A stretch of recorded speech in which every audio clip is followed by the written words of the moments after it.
दोस्तों, अपने देश के अंदर में कुछ भी कर लो पर लोगों की भावनाओं के साथ में अगर खेलोगे तो भाई साहब नाप दिए जाओगे। ऐसा क्या बोल दिया इन बाबा जी ने कि इनके नाम के साथ में बाइकआउट जुड़ गया?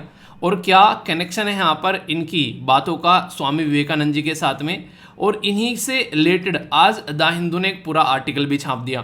तो पूरा मुद्दा क्या है मैं आप लोगों को बताऊंगा। इसी के साथ में क्या हमारे देश के अंदर में फंडामेंटल राइट है जिसके ऊपर आप लोग इस तरीके से कटाक्ष नहीं कर सकते। लोगों की फीलिंग के साथ में, उनके रिलीजियस बिलीफ के साथ में आप लोगों को थोड़ा सा कंट्रोल रहकर बातें करनी पड़ेगी।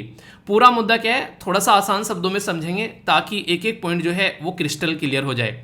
इनका नाम है इनका नाम है मोंग अमोंग लियाज दास। ये एक पंजाबी फैमिली से आते हैं और रिसेंटली अभी आप लोगों ने यूट्यूब पर इनके कई सारे इंटरव्यूज़ देखे होंगे जिसमें ये डाइट के ऊपर बात करते हुए पाए जाते हैं कि इंसान को क्या खाना चाहिए, चेहरे पर चमक कैसे रहती है, किस तरीके से आप लोग अपनी लाइफ को जो वो लीड कर सकते हो, एक एक्टिव लाइफ आप लोग एंजॉय कर सकते हो, एक हेल्दी लाइफ आप लोग एंजॉय कर सकते हो।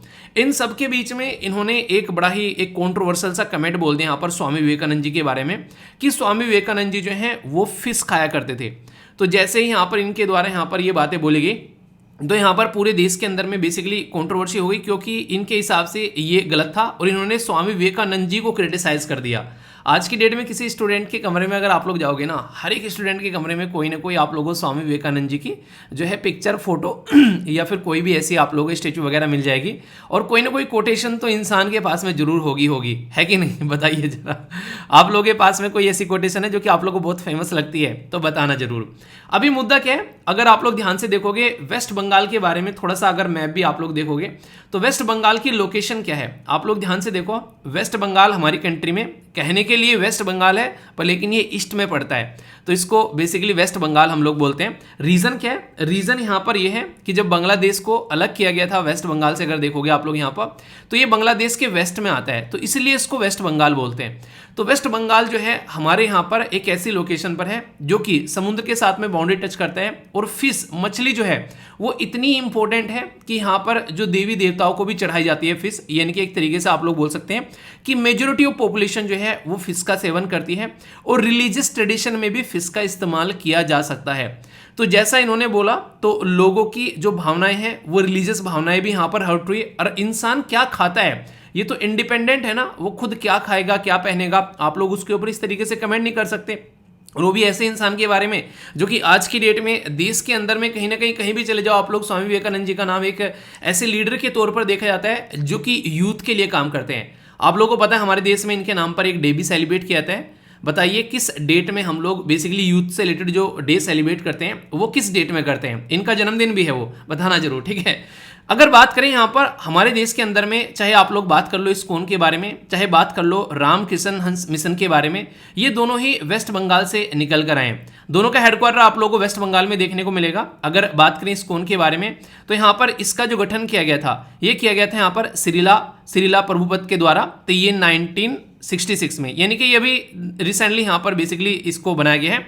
पर लेकिन अगर बात करेंगे यहाँ पर किसके बारे में, रामकृष्ण जो मिशन के बारे में, उसको फाउंड किया गया था 1897 में, यानी कि काफ़ी पुराना है। अगर ध्यान से देखोगे मतलब 100 साल से भी ज़्यादा पुराना है। इसका भी हेडक्वार्टर आप लोग कहाँ पर देखने को मिलेगा, वेस्ट बंगाल में, बेलूर इन हावड़ा डिस्ट्रिक्ट। तो दोनों वेस्ट बंगाल से ही निकल कर आ रहे हैं। तो एक तरीके से यहाँ पर अभी क्या किया, जैसे इनके द्वारा ये बातें बोली गई तो इनके ऊपर बैन लगा दिया गया, पब्लिक लाइफ में जाने से इनको मना कर दिया गया। 1 महीने का इनके ऊपर बैन लगा दिया गया पब्लिक में बोलने से, क्योंकि एक पब्लिक स्पीकर के तौर पर भी आप लोगों ने इनको अलग अलग प्लेटफॉर्म पर यहाँ पर देखा होगा। पर लेकिन किसी भी तरीके से देखो, सबसे बड़ी बात क्या होती है, आप लोग कितने भी बड़े पब्लिक स्पीकर क्यों ना हो, आप लोगों को ये ध्यान रखना पड़ेगा कि कुछ ऐसे शब्द न बोले जाएं जो कि लोगों की भावनाओं को आहत करें। और इसी चीज को ध्यान में रखते हुए हमारे संविधान के अंदर में आप लोगों को पता है पार्ट 3 के अंदर में फंडामेंटल राइट, जिनको हिंदी में आप लोग मौलिक अधिकार बोलते हो, आर्टिकल 12 से लेके आर्टिकल 35 तक रखे गए हैं। और इसके अंदर में जब रिलीजियस के बारे में आप लोग बातें करते हो तो आर्टिकल 25 से लेके आर्टिकल 28 तक आप लोगों को देखने को मिलते हैं। इसी के साथ में आप लोग जब बात करते हो फ्रीडम के बारे में कि हाँ क्या क्या फ्रीडम होना चाहिए, राइट टू फ्रीडम के बारे में हम लोग बात करते हैं, तो इसमें भी आप लोगों को आर्टिकल 19 से लेके आर्टिकल 22 तक बात करते हैं। और इवन आर्टिकल 21 तो इतना पावरफुल है जो कि आप लोगों को दुनिया भर की पावर देता है कि किस तरीके से आप लोग अपनी प्राइवेसी को एंजॉय कर सकते हो, क्या खाना पीना, जिंदगी में किस तरीके से रहना, कोई उसमें इंटरफेयर नहीं करेगा। तो तो कहीं ना कहीं ये माना जा रहा है कि इन्होंने लोगों के फंडामेंटल राइट के ऊपर भी कमेंट किया, उनके रिलीजन के ऊपर, उनकी कल्चर के ऊपर। तो कई सारी ऐसी कंट्रोवर्सी जो है वो इनके साथ में जुड़ गई, इसीलिए इस्कॉन ने जो है इनको रिसेंटली अभी बैन कर दिया है। आपने क्या इनकी कोई वीडियो देखी है? आप लोगों ने शायद ही मतलब एक तरीके से इनकी वीडियो देखी होगी, क्योंकि ये आज की डेट में देखोगे तो किसी न किसी सोशल मीडिया प्लेटफॉर्म पर रिसेंटली अभी बहुत सारी इनकी वीडियो जो है वो पब्लिश हुई हैं और बहुत सारी वीडियो जो है वो वायरल भी हुई हैं। इस्कॉन की फुल फॉर्म क्या है यहाँ पर अगर आप लोगों से पूछें तो इसको इंटरनेशनल सोसाइटी फॉर जो कृष्णा यानी कि जो कृष्ण जी हैं उनसे रिलेटेड यहाँ पर इनको देखा जाता है कॉन्शियसनेस बेसिकली। तो इस्कॉन नाम यहाँ पर रखा गया और खासकर इसमें आप लोगों को देखने को मिलेगा कुछ ऐसे भी लोग हैं जो आज की डेट में खासकर ना जो विदेशों में रहते हैं वो भी यहाँ पर इस्कॉन के साथ में जुड़े हैं। मतलब लोगों की श्रद्धा है पर लेकिन यहाँ पर किसी भी आप लोग रिलीजन के साथ में जुड़े हो, ये लोगों का ध्यान रखना पड़ेगा कि लोगों की भावनाओं के साथ में आप लोगों को थोड़ा सा ध्यान रखकर काम करना पड़ेगा। तो यहाँ पर ये पूरा आर्टिकल था आज ही के द हिंदू के अंदर पब्लिश किया गया और रिलीजन से रिलेटेड ये कुछ जो बातें हैं ये आप लोग यहाँ पर याद रख सकते हैं। इसको लेकर कोई भी आप लोगों के माइंड में डाउट नहीं होना चाहिए। बाकी दिल्ली की सर्दी, दिल्ली की गर्मी और दिल्ली की बारिश अब आप लोगों को नेक्स्ट यहाँ पर देखने को मिल रही है। भाई साहब इतनी ज़्यादा मतलब एक तरीके से लेवल पर चीज़ें पहुँच गई हैं कि त्राहिमाम मचा हुआ है और ये ऐसा नहीं कि हमारे देश में है, ये हर जगह देखने को मिलेगा। तो क्लाइमेट चेंज एक ऐसा मुद्दा आज की डेट में है जिसके ऊपर कहीं ना कहीं अब ये देखना पड़ेगा कि अगर अब नहीं ध्यान दोगे तो फिर जो है चीज़ें सुधरती हुई यहाँ पर नज़र नहीं आने वाली है। यमुना का लेवल 60 साल में इतना नहीं बढ़ा है जितना बढ़ गया है। बहुत सारे लोग जो है यमुना की सेल्फी ले लेकर खींच रहे हैं, तो इसको ध्यान में रखते हुए सेल्फी लेने से भी मना कर दिया है। यानी कि सेक्शन 144 इंपोज कर दिया गया फ्लड अफेक्टेड डिस्ट्रिक्ट में अगर कोई सेल्फी लेता है। यानी कि सेल्फी लेने का मतलब क्या है, अगर कोई यहाँ पर सेल्फी लेता है तो वहाँ पर वो चीज़ें सोशल मीडिया पर डाली जाती हैं। सोशल मीडिया पर अगर डाली जाती हैं तो वो दूर दूर तक वायरल होती हैं और इससे कहीं ना कहीं और भी कई सारी प्रॉब्लम देखने को मिलती है। पर लेकिन आप लोग इस चीज़ को इस तरीके से थोड़ा ना रोक पाओगे, सेल्फी लेने से मना कर दोगे, किस किस को रोक लोगे आप लोग खुद बताइए। यहाँ पर इंपॉर्टेंट बात क्या है अभी यहाँ पर 60 साल में सबसे ज्यादा दिक्कत देखने को मिली। अभी केजरीवाल साहब जो है सेंटर से जो है गुहार लगा रहे हैं कि हेल्प की जाए यहाँ पर।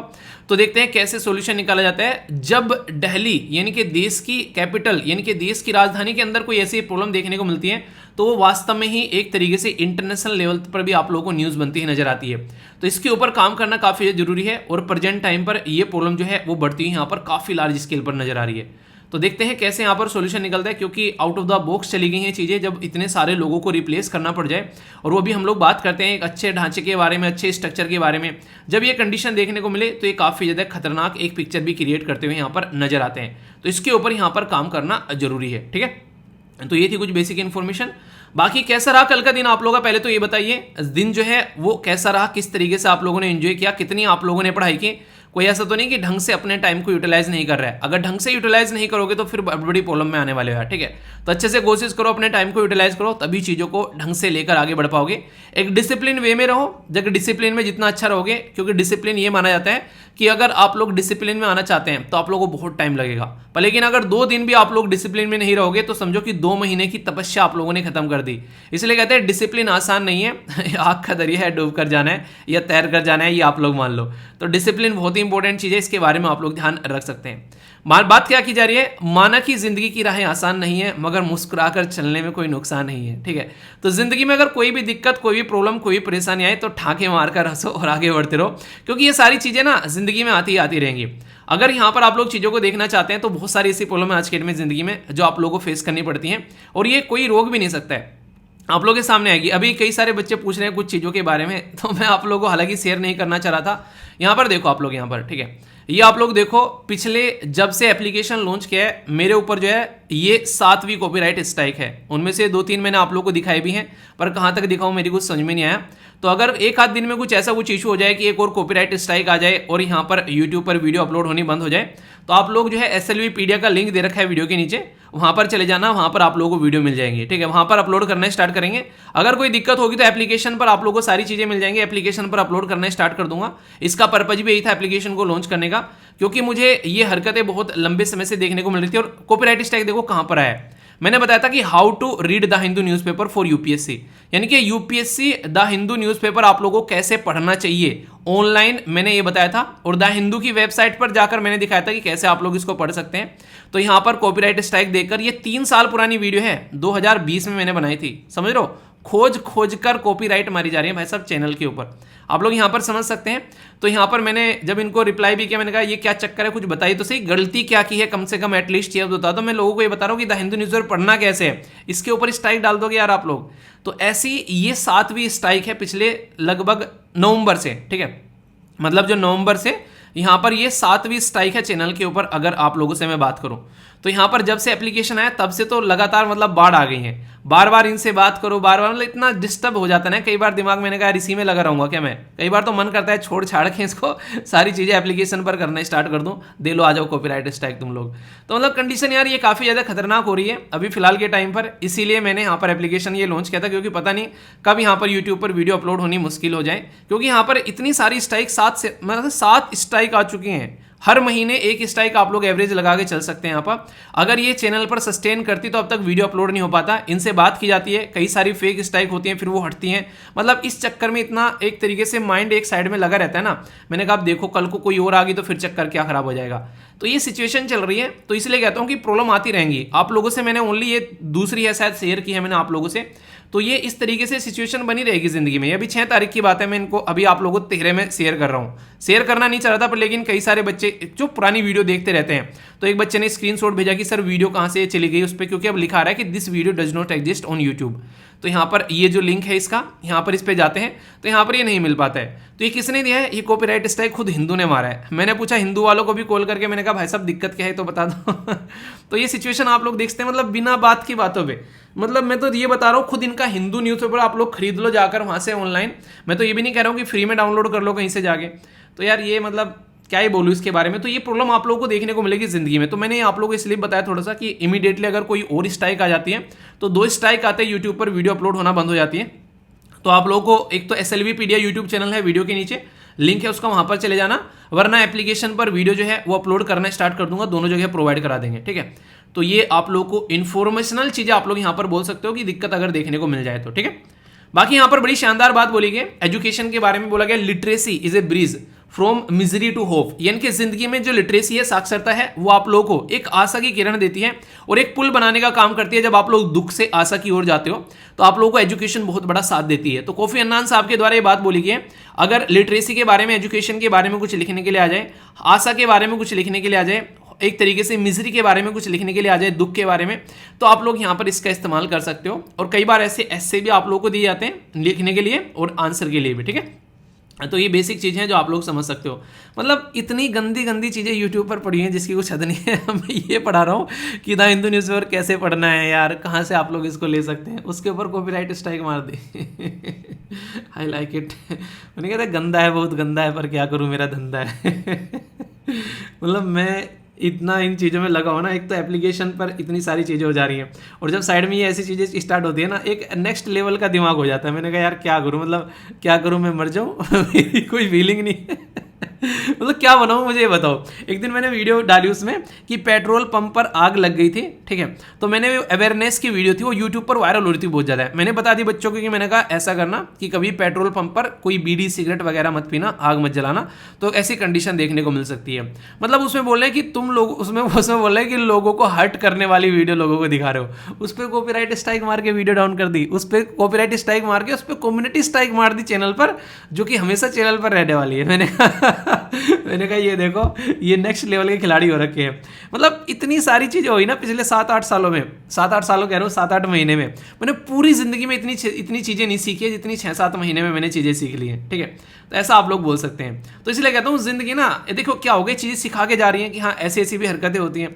तो मतलब सीखते रहो और आगे बढ़ते रहो, हंसते रहो और मुस्कुराते रहो, क्योंकि यार ये चीज़ें ना मेरी ज़िंदगी डिफाइन नहीं करेंगी कि अगर यूट्यूब चला गया तो क्या होगा, ठीक है चला गया तो फिर बना लेंगे, अगर नहीं हुआ तो क्या होगा, तो एप्लीकेशन में पढ़ लेंगे, ठीक है। तो इसीलिए मैं आप लोगों को बता रहा हूँ ज़िंदगी में टेंशन नहीं लेने का। पता नहीं कितनी बड़ी बड़ी चीज़ें हो जाती है, तो बहुत छोटी चीज़ें हैं। आगे जब 5-6 साल बाद कहीं बैठा हूँगा, 10-12 साल बाद इन चीज़ों के बारे में सोचूंगा तो हंसी आएगी कि क्या चीज़ थी, मतलब बिना सर पैर वाली चीज़ें थी। तो देखो आप लोग, मतलब मैंने ये बताया कि हिंदू कहाँ से डाउनलोड करना है, जाकर उनकी वेबसाइट से खरीद लो और यहाँ पर आप लोग आसानी से उसको यूज़ कर सकते हो। उस वीडियो के ऊपर कॉपीराइट मार दिया, मैंने कहा मैं तो तुम्हारा ही प्रचार कर रहा था भाई साहब, ये तो बता दो मुझे मेरी गलती क्या थी। चलिए सही है। तो बाकी यहाँ पर एप्लीकेशन और ये सारी चीज़ें, और यहाँ पर आप लोगों को पता है आप लोग इसको बेसिकली डाउनलोड कर सकते हैं और आप लोग अच्छे से एंजॉय कर सकते हैं। बहुत सारी चीज़ें यहाँ पर अवेलेबल है, डेली क्विज भी आप लोग यहाँ पर दे सकते हैं, इस लेक्चर की पीडीएफ भी आप लोगों को मिल जाती है। ठीक है, अभी चीज़ें बहुत सारी हैं, टेंशन मत लेना। और कुछ नहीं मिलेगा तो टेलीग्राम पर डाउनलोड कर देंगे, टेलीग्राम पर अपलोड कर देंगे, टेलीग्राम पर देखना, बस टेलीग्राम पर ही रहेगा, डाउनलोड कर करके देखनी पड़ेगी, वो भारी पड़ जाएगी आप लोगों को। ठीक है, एप्लीकेशन पर या फिर एसएलआई पीडीएफ पर डाल देंगे अगर कल को कोई इशू होता है तो, टेंशन मत लेना। ठीक है, तो इसको एंजॉय करो।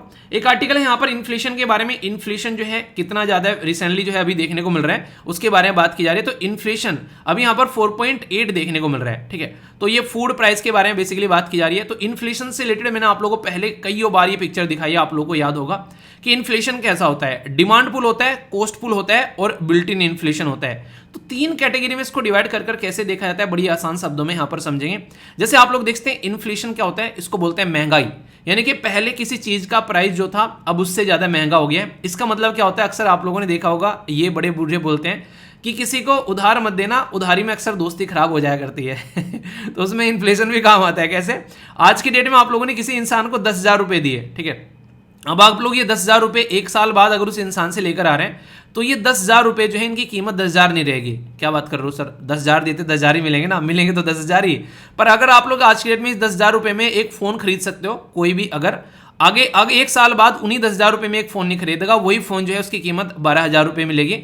मतलब एक तरीके से प्रोडक्ट का प्राइस बढ़ जाता है तो उसी पैसे से वो सेम चीज खरीदनी मुश्किल हो जाती है। तो इसको कहते हैं एक तरीके से इन्फ्लेशन हो गया, आप लोगों के पैसे की वैल्यू कम हो गई। इसलिए कहते हैं अगर पैसे आप लोगों के पास में रखे हुए ना 3-4 साल से पड़े हुए हैं तो उनकी वैल्यू कम होती हुई जा रही है, ये याद रखना आप लोग। अगर बैंक में रहते हैं इंटरेस्ट मिलता है, कई बार तो इंटरेस्ट मिल रहा है 4% पर, लेकिन इन्फ्लेशन पहुंच गया 6%, तो इसका मतलब क्या हो गया कि आप लोगों की चीजों की वैल्यू जो है वो कम होती जाती है अगर वो आप लोगों के पास में ऐसे ही पड़ी रहती है। डिमांड पुल इन्फ्लेशन क्या है, ये पॉजिटिव माना जाता है अगर इकोनॉमी के लिए, अर्थव्यवस्था के लिए। मान लीजिए मार्केट में आप लोगों को आज के डेट में लैपटॉप की जरूरत पड़ रही है, सबको लेक्चर देखना है, ठीक है, आज के डेट में तो सबको लैपटॉप चाहिए, तो लैपटॉप लेने चले गए तो कोई ना कोई कंपनी तो लैपटॉप बनाती होगी ना, एचपी होगी, डेल होगी, एप्पल होगी, तो आप लोग उनके लैपटॉप खरीदने जाओगे। जब उनके लैपटॉप खरीदने जाओगे तो वो लैपटॉप को मैन्युफैक्चर करेंगे, वो लैपटॉप को मैन्युफैक्चर करेंगे तो वहां पर किसी न किसी को एम्प्लॉय रखेंगे, और ज्यादा लोगों को जॉब मिलेगी, इंप्लॉयमेंट मिलेगा, और ज्यादा इकोनॉमी में यहां पर चीजें जो है अच्छी होती नजर आएगी। तो डिमांड की वजह से जो इन्फ्लेशन होता है वो अच्छा होता है और ये इकोनॉमी में एक हद तक काफी अच्छा माना जाता है। ठीक है, तो ये आप लोग समझ सकते हैं, तो इसको अच्छी की कैटेगरी में आप लोग रख सकते हैं। पर लेकिन दूसरा है कोस्ट पुल इन्फ्लेशन। ये कोस्ट पुश इन्फ्लेशन क्या होता है, मान लीजिए मार्केट में आज की डेट में आप लोगों को चाय पीनी है, चाय पीने के आप लोग बड़े शौकीन हैं, ठीक है, मैं तो हूं नहीं। तो चाय अगर आप लोगों को पीनी है तो चाय किससे बनती है, चाय दूध से बनती है, चाय चीनी से बनती है, चाय की पत्ती चाहिए होती है, उसमें थोड़ा सा इंटरेस्टिंग बनाना है तो इलायची डाल दो, ठीक है। तो ये कई सारी चीज़ें यहाँ पर डाली जाती है इसके अंदर में। अब ये नहीं पता कि एमबीए चाय वाला कैसे चाय बनाता है, मैंने आज तक पी नहीं है उसकी चाय। या चाय सुट्ठा बार वाला कैसे बनाता है, मैं बस बता रहा हूँ, मैं चाय में ज़्यादा इंटरेस्ट रखता हूँ नहीं, बस एक रेसिपी नहीं बता रहा हूँ, आप लोग एक आर्टिकल समझा रहा हूँ। अगर कल को चलकर चीनी का भाव बढ़ गया, दूध का भाव बढ़ गया, या चाय की पत्ती का भाव बढ़ गया, या फिर इलायची का भाव बढ़ गया, तो चाय का जो कप था आप लोग का जो 5 रुपए का आया करता था वही अब 25 रुपए का मिलने लगेगा। तो यानी कि प्रोडक्ट के प्राइस बढ़ गए, इसकी वजह से यहाँ पर उस पर्टिकुलर प्रोडक्ट की बेसिकली प्राइस बढ़ गया। यानी कि चाय का कप इसलिए महंगा हो गया क्योंकि उसमें इंग्रेडिएंट्स जो डाले जाते हैं उसका भाव बढ़ गया।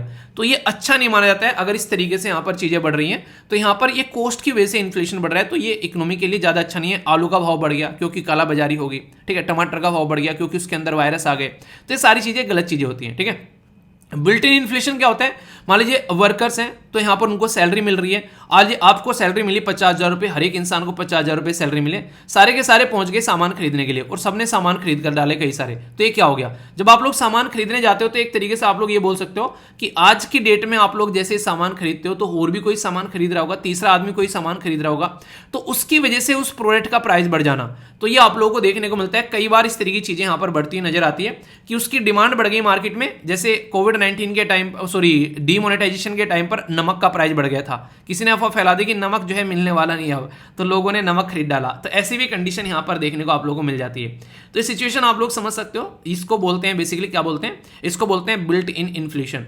तो ये है, यानी कि इन्फ्लेशन अगर कोई बोले कि अच्छा नहीं होता है, बुरा ही होता है, तो ये गलत बात है। इन्फ्लेशन अच्छा भी होता है, यानी कुछ दाग अच्छे होते हैं, ठीक है।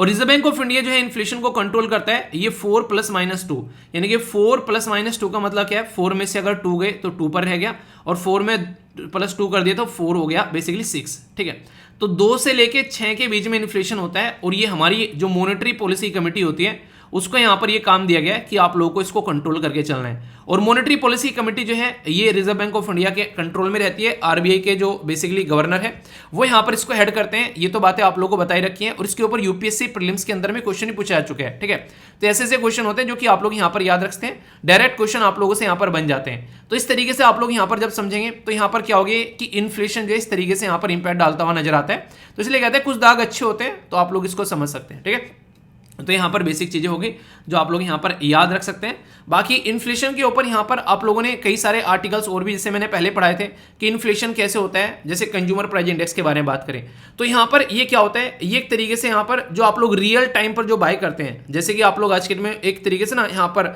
जो एक कस्टमर बेस आप लोग यहाँ पर बोल सकते हैं, उसके ऊपर यहाँ पर आप लोग रियल जो बायर, सॉरी रियल बोल रहा हूँ, रिटेल जो बायर होता है उसके ऊपर आप लोगों को यहाँ पर ही देखने को मिलता है। और ये रिलीज किया जाता है नेशनल स्टैटिस्टिकल ऑफिस के द्वारा। ठीक है, इसी के साथ में इसको 4 कैटेगरी में डिवाइड किया जाता है, जैसे कि सीपीआई जो होता है यहाँ पर ये इंडस्ट्रियल वर्कर के लिए होता है, सीपीआई जो होता है एग्रीकल्चर वर्कर के लिए होता है, सीपीआई रूरल वर्कर के लिए होता है, सीपीआई अर्बन वर्कर के लिए होता है। तो इस तरीके से आप लोग यहाँ पर इसको देख सकते हैं। ठीक है, तो इसका बेस ईयर 2012 देखने को मिलता है, और ये सारा काम ministry of statistics and programme implementation के द्वारा किया जाता है। ऐसे ही होलसेल प्राइस इंडेक्स होता है, होलसेल में सारी चीजें खरीद लो आप लोग यहाँ पर।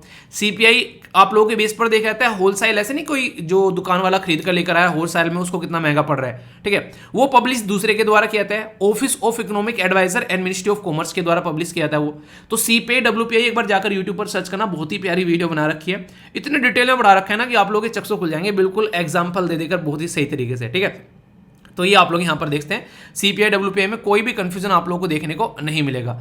जैसे यहाँ पर 2011 में भी क्वेश्चन पूछा गया था इसके ऊपर, और इसी के ऊपर यहाँ पर 2015 में भी क्वेश्चन पूछा गया था, जो बेसिकली इसके ऊपर कि कंज्यूमर प्राइस इंडेक्स जो है नंबर इंडस्ट्रियल वर्कर का, ये किसके द्वारा लाया जाता है। ठीक है, तो अभी बताया यहाँ पर, तो लेबर ब्यूरो आप लोगों को यहाँ पर देखने को मिलती है, तो इसके बारे में आप लोग याद रख सकते हैं। तो छोटी छोटी चीजें यार, ये डायरेक्ट क्वेश्चन कई बार आप लोगों से बन जाते हैं, तो कन्फ्यूजन नहीं होना चाहिए।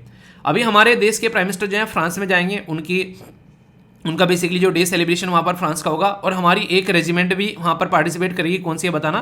तो डिफेंस डील के बारे में बात की जा रही है, तो डिफेंस डील अच्छी खासी देखने को मिल सकती है, तो इसके लिए इंतजार करना, अच्छी खासी डिफेंस डील आप लोगों को मिल सकती है। ठीक है, तो इसके बारे में ये आप लोग चीज़ें समझ सकते हैं। कोई भी डाउट हुआ करे तो बता दिया करो, और फीडबैक जरूर दे दिया करो, अच्छा या बुरा जैसा भी आप लोगों को लगता है। ठीक है, तो इसके लिए लाइक या डिसलाइक कर 1 सेकंड में आप लोग बता सकते हैं। अब आगे बढ़ेंगे, पर आगे बढ़ने से पहले एक छोटी सी बात यहाँ पर, जैसे मैंने बोला था, जैसे आप लोग एप्लीकेशन पर जाओगे तो वहाँ पर आप लोगों के लिए सोशियोलॉजी जो है सब्जेक्ट रिलीज कर दिया गया है। तो आप लोग अगर उसको लेना चाहते हैं तो आप लोग उसको ले सकते हैं। यहाँ पर 1 हफ्ते तक यहाँ पर उसके अंदर एडमिशन जो है, बेसिकली जब तक क्लास स्टार्ट होंगी 22-23 से, तो तब तक आप लोग उसके अंदर में एडमिशन ले सकते हैं।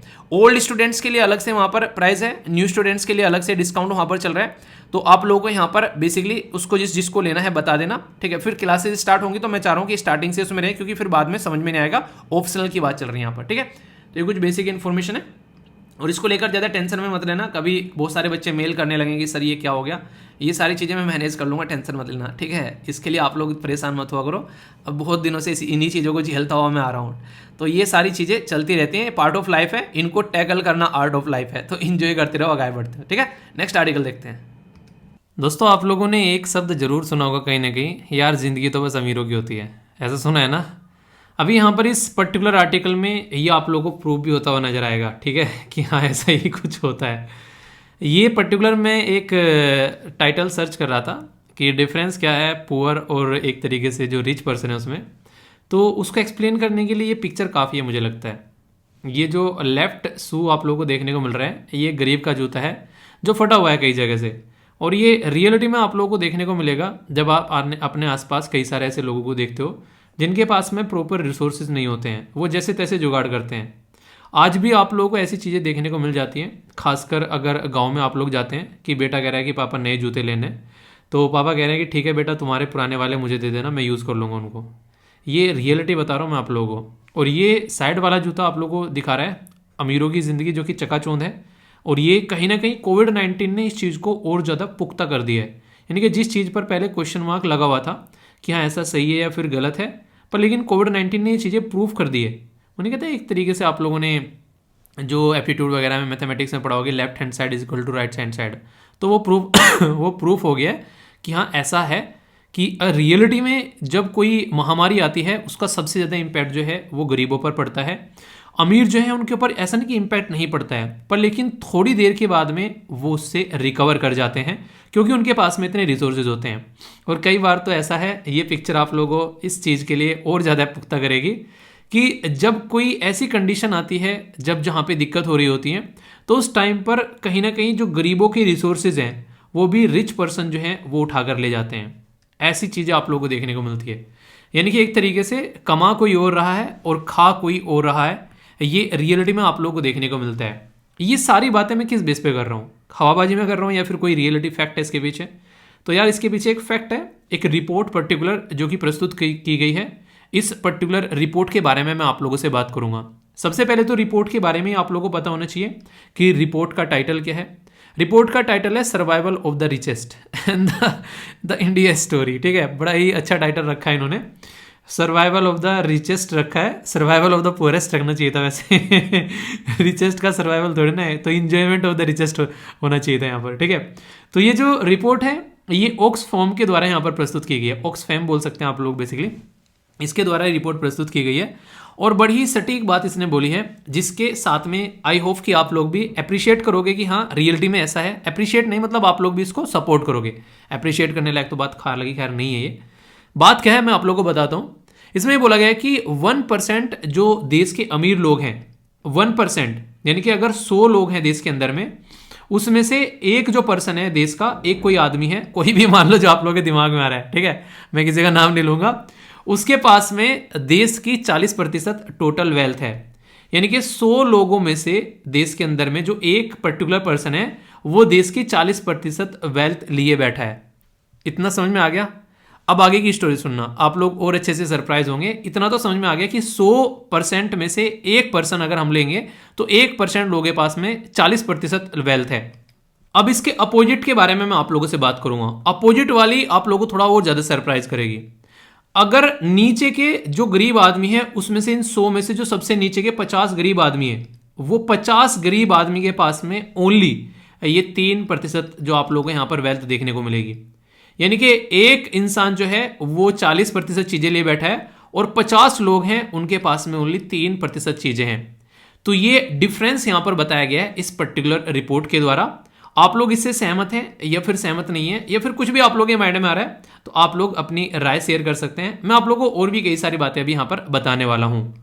एक हाँ नॉर्मल सी बात मैं आप लोगों को और बताता हूं। यहां पर अगर यहां पर आप लोग देखोगे तो नॉर्मल सी क्या होनी चाहिए थी, यानी कि अगर हमारे पास में 100 लोग हैं, ठीक है, और यहां पर 100 रुपए हैं, तो अगर हम लोग इक्वलिटी के बारे में बात करते हैं तो हर एक इंसान के पास में 1 रुपया होना चाहिए था। ठीक है, पर लेकिन ये क्या प्रूफ कर रहा है? ये प्रूफ कर रहा है कि यहां पर 40 लोगों के रुपये जो हैं वो एक इंसान लिए बैठा है। ऐसे आप लोग इसको समझ सकते हैं। ठीक है, तो मतलब कि जो गरीबों का हक है वो अमीर मार के बैठे हैं, ऐसा आप लोग बोल सकते हैं। या फिर जो भी आप लोग बोले, कंडीशन ऐसी बनी हुई है कि मतलब चीजें जो हैं अमीर की थाली में जा रही हैं। और यहां तो मैंने आप लोगों को अमीरी और गरीबी में डिफरेंस बताया। अब थोड़ा सा इसको अंदर लेकर चलता हूं। आप लोग और सरप्राइज होंगे जब हम लोग यहां पर फीमेल, शेड्यूल कास्ट या फिर गांव में जो लोग रहते हैं उनके बारे में हम लोग बात करेंगे। इससे आप लोग और ज्यादा डिफरेंस समझ पाएंगे कि ये अभी हम लोग अमीरी और गरीबी के बारे में बात कर रहे हैं। अभी हम लोग यहां पर मेल और फीमेल यानी कि महिला और पुरुष में जो एक जेंडर इनइक्वलिटी है उसके बारे में बात करूंगा। एक फीमेल वर्कर है, वो ओनली 63 पैसे कमाती है every 1 rupee earn by a male. यानी कि यहां पर भी आप लोग डिफरेंस देखिए। अगर कोई एक मेल यानी कि कोई एक पुरुष है, अगर वो 1 रुपया कमा रहा है, अब तो महिला वहां पर ओनली कितने कमा रही है? वो 63 पैसे कमा रही है।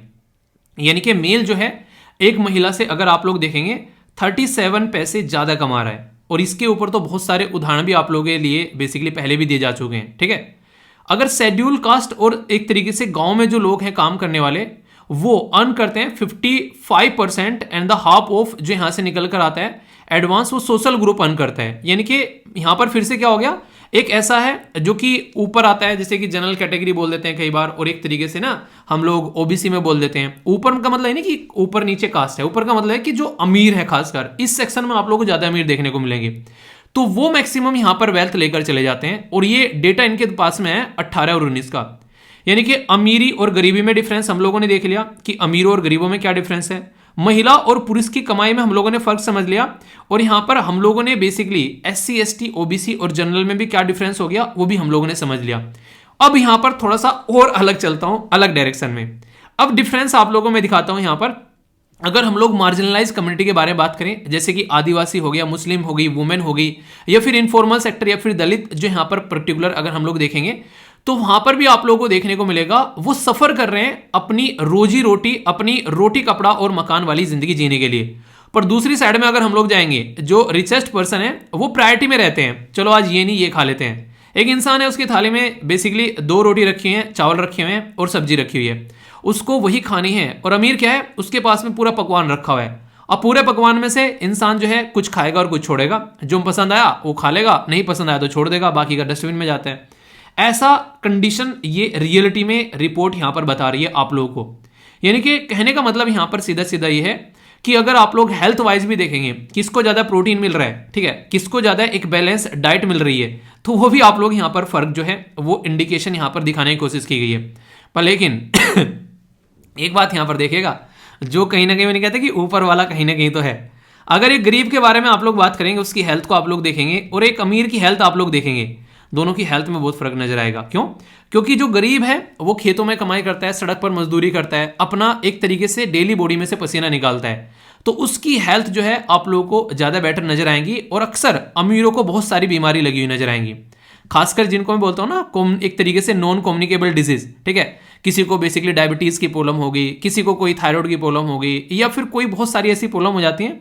इनको एक तरीके से क्या कहते हैं, इनको अमीरों की बीमारी कई बार बोलते हैं। मैंने कहते हैं किसी को बीमारी होगी तो अच्छा भाई फ्री बैठा है ना, ठाली बैठा है, कुछ काम नहीं करना पड़ रहा, तो अमीरों वाली बीमारी हो गई है। अमीरों वाली इन द सेंस ऐसा नहीं कि अमीरों वाली है, आज की डेट में ये बीमारी उन लोगों को भी लग जाती है, खासकर जो स्टूडेंट लंबे समय तक बैठकर पढ़ रहे हैं, जो कंप्यूटर में बैठकर 24 घंटे काम कर रहे हैं, ठीक है, उन लोगों को भी ये बीमारी लगने लग जाती है। बेसिक बोलने वाला पर्पज पहले अमीरी और गरीबी था, पर आज के टाइम पे ये अमीरी और गरीबी नहीं हो गया, आज के टाइम पर हो गया हमारी पैसिव और एक्टिव लाइफ। यानी कि हम लोग कितना बैठे हुए हैं, लाइब्रेरी में बैठ के पढ़ रहे हैं 8-8, 9-9, 10-10 घंटे, बीच बीच में उठ भी लिया करो, 10-5 मिनट जो है बाहर घूम लिया अपना, ठीक है, थोड़ा सा पानी पी लिया, माइंड को रिलैक्स कर लिया। तो कोशिश किया करो मैक्सिमम 2 घंटे से ज्यादा सिटिंग मत करो, ठीक है। अगर आप लोग मेंस की तैयारी नहीं कर रहे हो UPSC की, क्योंकि वहां तो आप लोग को 3 घंटे बैठे 3 घंटे बैठने पड़ेंगे, तो जब मेंस आए तो तब 3-3 घंटे की सेटिंग कर लो। पर लेकिन फिलहाल के टाइम पे 2-2 घंटे से ज्यादा सेटिंग मत करो, क्योंकि प्रीलिम्स पास में होता है अपना जो भी एग्जाम है 2-2 घंटे मैक्सिमम ऑफर मांगते हैं, तो इतना कम से कम आप लोग रखो। बीच बीच में उठ लिए, अपना घूम लिए, ताकि आप लोग चीजों को थोड़ा सा रिलैक्स जोन में ले जा सको। एक और नेक्स्ट चीज मैं आप लोगों को यहां पर बताने वाला हूं, एक अमीर जो है, अब उसके बारे में बात करूंगा, एक टैक्स पे करने के बारे में, और एक गरीब जो है उसके बारे में मैं टैक्स पे करने के बारे में बात करूंगा। अब आप लोग ये समझना, मान लीजिए आप लोग जाते हैं दुकान पर, और दुकान पर जाकर आप लोग कोई, जैसे एक मैं उदाहरण ऐसे क्यों लेता हूं, क्योंकि अगर कोई मिल्क खरीद रहा है, दूध, वो अमीर भी पिएगा और गरीब भी पिएगा, ठीक है। तो यहां पर अगर एक दूध का पैकेट जो है आधी किलो का जो है, मान लीजिए दूध का पैकेट जो है 35 रुपए का आ रहा है, ठीक है। अब यही दूध का पैकेट एक रिक्शे वाला खरीद कर लेकर आ गया, उसने इसके ऊपर कुछ GST पे किया। यही दूध का पैकेट जो है कोई एक अमीर आदमी खरीद कर लेकर आ गया, जो कि एक अच्छी खासी कोठी में रह रहा है, वो भी इसको लेकर आया दूध को, उसने भी इतना ही टैक्स पे किया। तो इसीलिए कहते हैं कि जो डायरेक्ट और इनडायरेक्ट टैक्स होता है उसके ऊपर हम लोग को फोकस देना चाहिए। जैसे कि ये जो कंट्री है ना, यूरोपियन कंट्री है, ये मैक्सिमम सारी डायरेक्ट टैक्स पे फोकस करती है। डायरेक्ट टैक्स क्या होता है?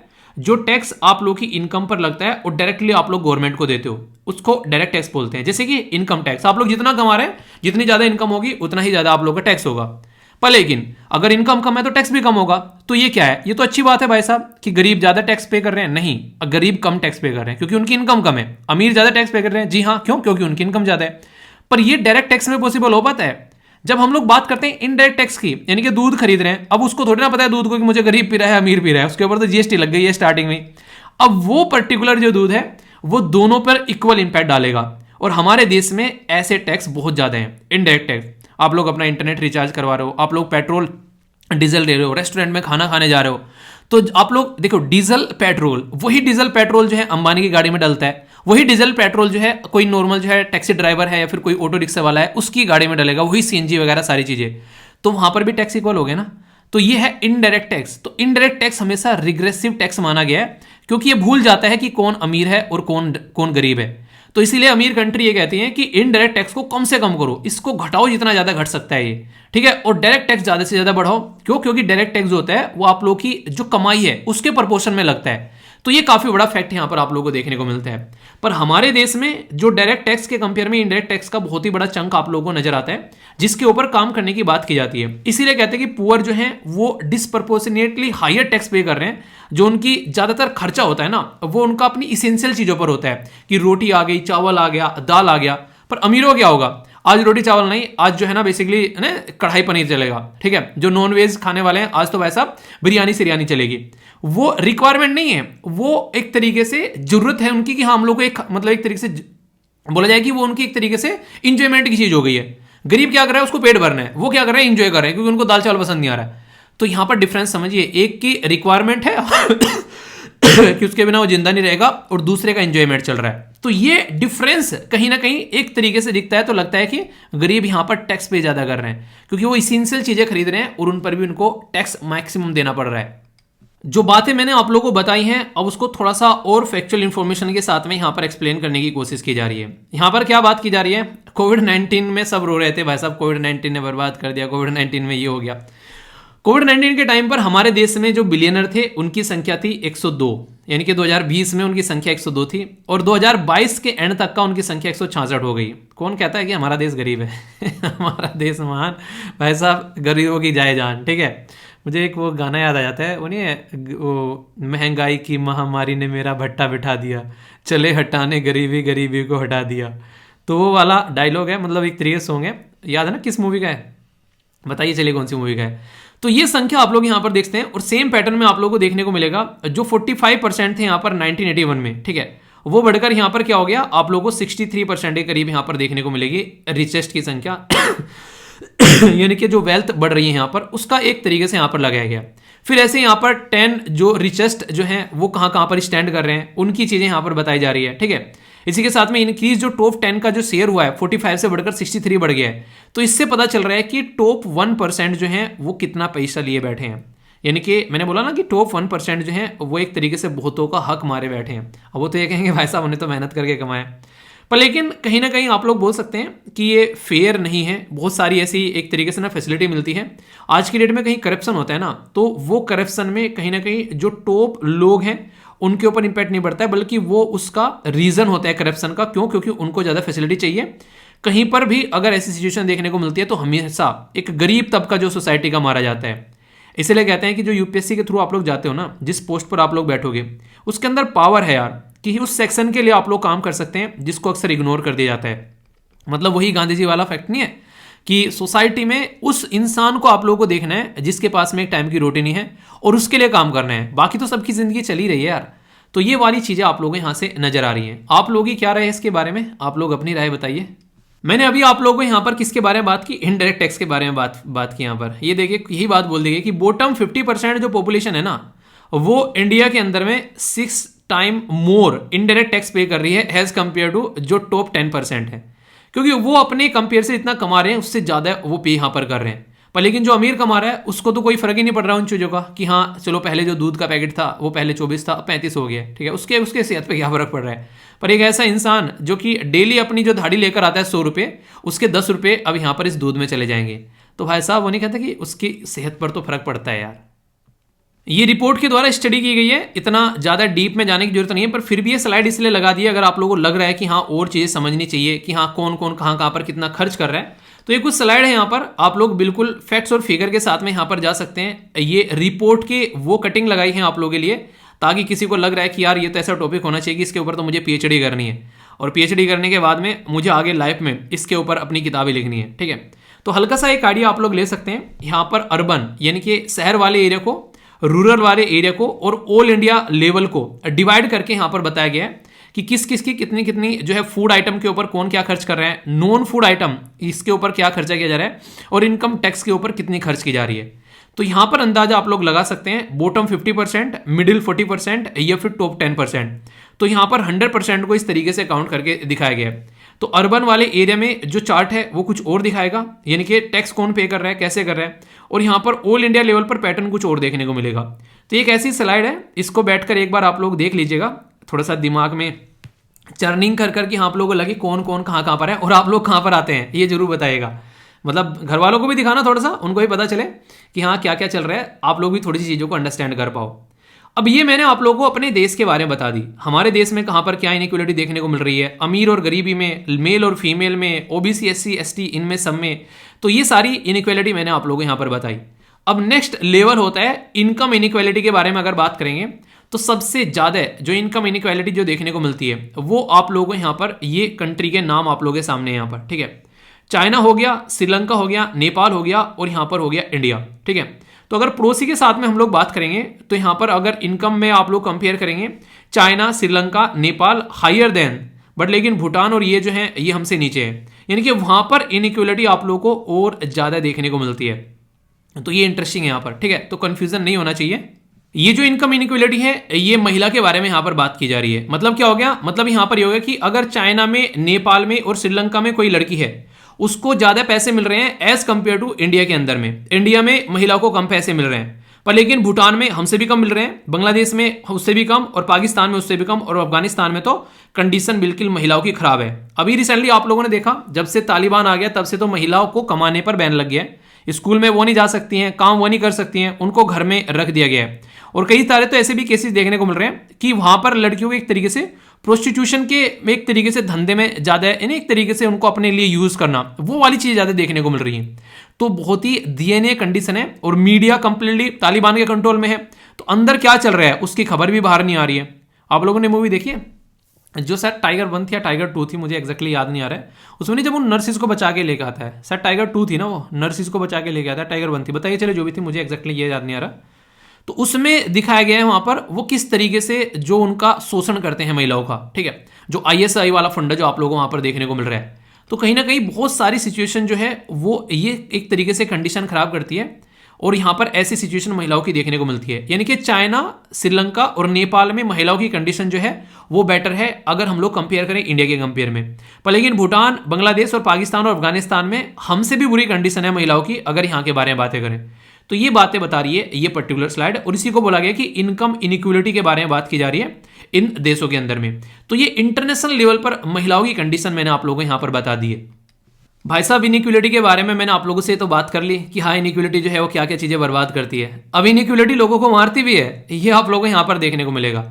5.6 मिलियन जो लैक ऑफ हेल्थ केयर की वजह से मर जाते हैं। मैंने बताया था ना कि USA में भी एक्सीडेंट होते हैं लोगों के और हमारे देश में भी एक्सीडेंट होते हैं, पर हमारे देश में जो एक्सीडेंट हो रहा है ना उसकी वजह से इंसान की डेथ हो जाती है। क्यों?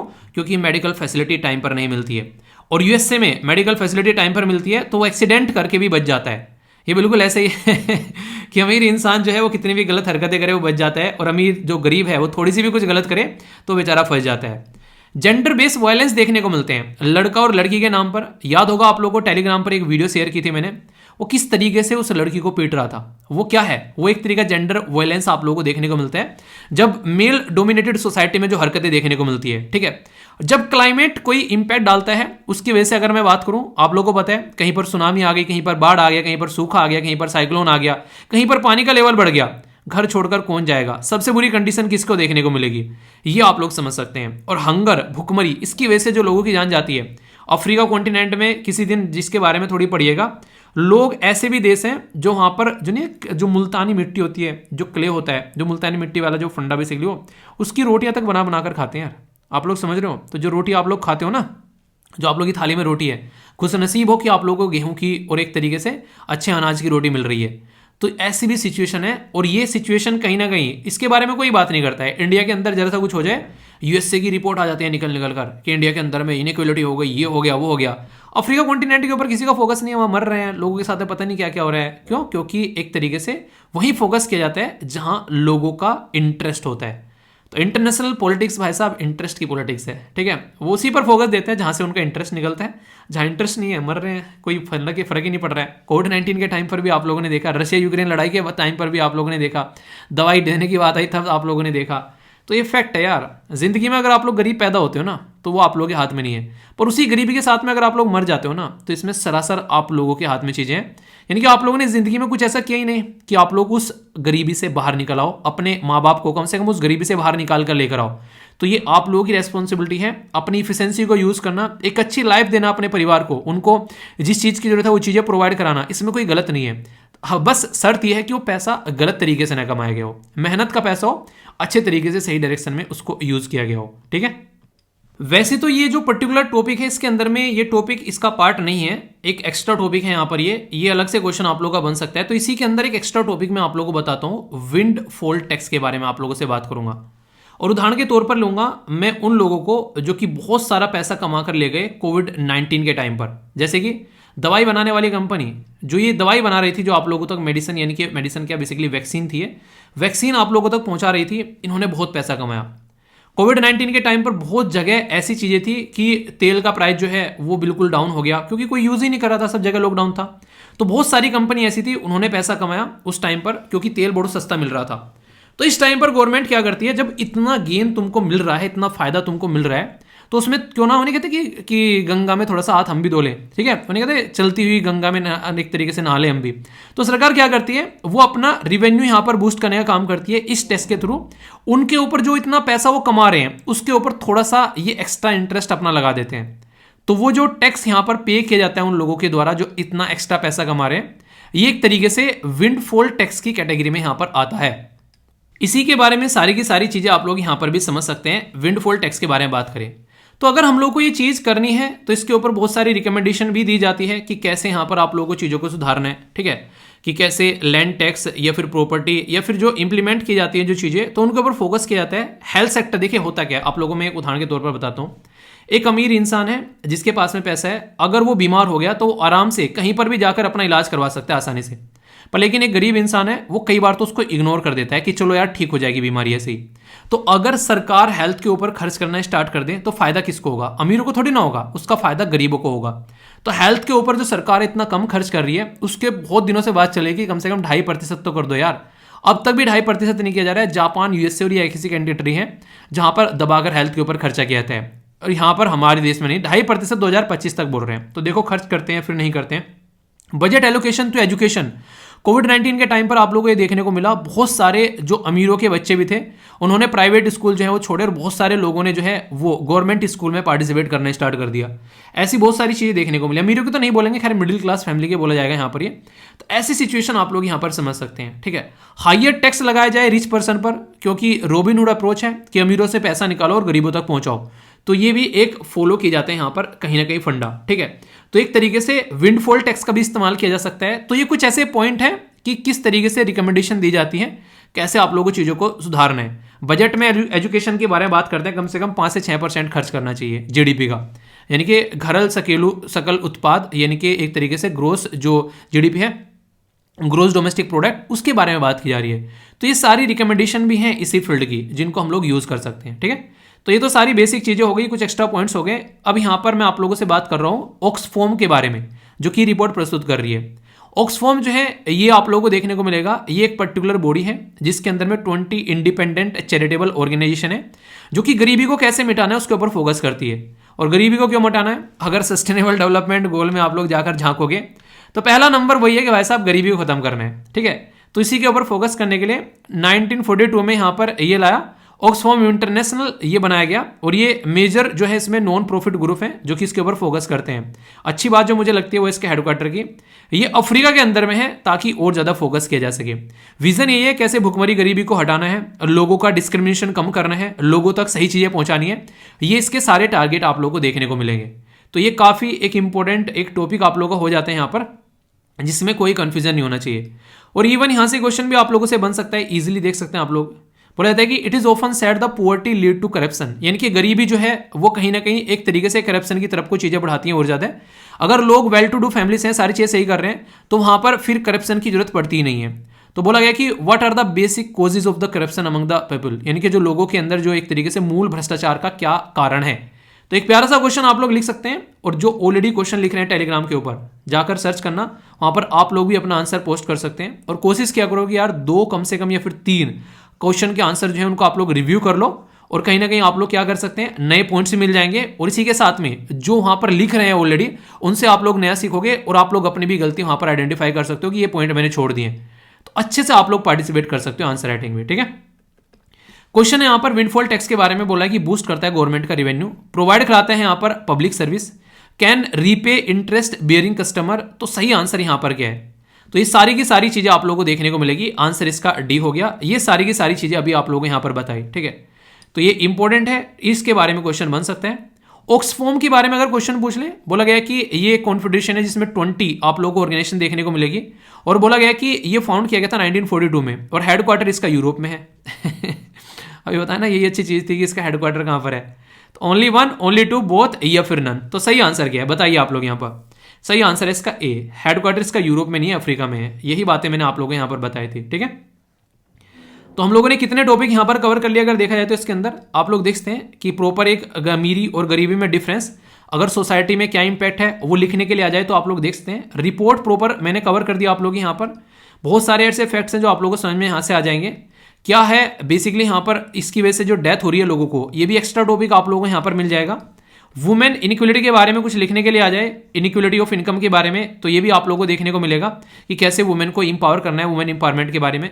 सजेशन क्या है, विंडफॉल टैक्स के बारे में भी हम लोगों ने बातें कर ली, और एक ऑर्गेनाइजेशन भी हम लोगों ने यहाँ पर देख ली जिससे आप लोगों के क्वेश्चन बन सकते हैं। क्वेश्चन की प्रैक्टिस भी कर ली और एक आंसर राइटिंग भी हो गया। तो ये इस तरीके से चीजें पढ़ोगे तो कभी भी एग्जाम में मार नहीं खाओगे, और कोई पूछेगा तो उससे आराम से चीजें बता भी पाओगे, ठीक है। बताना फिर भी कोई डाउट हो तो मैं बैठा हूं, टेंशन नहीं लेने, क्यों नहीं कहते अभी हम जिंदा है, ठीक है। दोस्तों ये एक ऐसा टॉपिक है जो कि अपने आप में काफ़ी उम्दा है, और ये एक ऐसा टॉपिक है जो कि काफ़ी लंबा चलने वाला है। इसकी उम्र जो है वो काफ़ी लंबी है। क्यों? क्योंकि आगे भी न्यूज़ आएगा 1 अगस्त 2023 में। अभी फिलहाल टॉपिक को बताता हूँ क्योंकि आगे जब इसको इन्फोर्स किया जाएगा तो फिर भी ये न्यूज़ में रहने वाला है। तो यानी कि आगे किसी एग्ज़ाम की अगर आप लोग तैयारी कर रहे हैं तो ऐसा टॉपिक आप लोगों से एग्ज़ाम में पूछा जा सकता है। तो इसलिए कह रहा हूँ कि आगे तक का टॉपिक है आप लोगों का। गवर्नमेंट इनिशिएटिव है पर क्या है, food safety and standard authority of जो स्टैंडर्ड अथॉरिटी ऑफ इंडिया है, इसके द्वारा यहाँ पर अभी बात की जा रही है कि एक तरीके से हमारे देश में जो बासमती चावल है उसका एक पर्टिकुलर स्टैंडर्ड है, तो उसको स्पेसिफिक किया जाए और उसको इन्फोर्स किया जाए यहाँ पर हमारे देश के अंदर में, ताकि हम लोग इसको सही से लेकर चल सकें। मैंने आप लोगों को एक बात बताई थी जब मैंने आप लोगों को बेसिकली गेहूं की फसल के बारे में पढ़ाया था कि चावल हमारे देश में ये सबसे ज़्यादा एक तरीके से यूज़ किया जाने वाला, खाए जाने वाला एक खाद्य पदार्थ है। ये आप लोगों को बताया था। कुछ बेसिक चीज़ें मैं बताता हूँ, इससे आप लोग एक अंदाज़ा लगा सकेंगे कि चावल की इंपॉर्टेंस क्या है। इंडिया लार्जेस्ट एग्रीकल्चर क्रॉप है। टोटल जो फूड क्रॉप है हमारे देश के अंदर में उसका 40% जो है वो चावल है।